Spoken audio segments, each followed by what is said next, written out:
ఇంతకు మీకు అరకుకి ఏదైనా సంథింగ్ డిఫరెంట్ కనెక్షన్ ఉందా?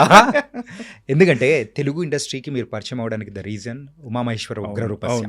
అందులో కూడా most of the back drop కానీ మోస్ట్ ఆఫ్ ద మూవీ అనేది కూడా అరకు ఎంటైర్ చుట్టుపక్కల సినిమా జరుగుతుంది. అరకునే. యా, ఇక్కడికి వచ్చేటప్పటికి సేమ్ ఆ చుట్టుపక్కలలోనే ఎలా అనిపిస్తుంది సార్?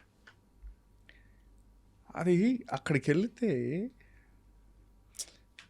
వెదర్ బాగుంటుంది, అఫ్ కోర్స్ ఓకే. గాలి బాగుంటుంది, క్లీన్గా ఉంటుంది. ఇప్పుడు మనం హైదరాబాద్ నుంచి ఏ నగరం దాటి బయటికి వెళ్తే షూట్ చేయడానికి అది చాలా బాగా అనిపిస్తుంది. అది రాజమండ్రి కానీ ఆత్రేయపురం కానీ లేదంటే ఇక్కడ అరకు దగ్గర, బికాజ్ కొన్ని చోట్ల సిగ్నల్ ఉండవు. సిగ్నల్ లేకపోతే హ్యాపీయే కదా.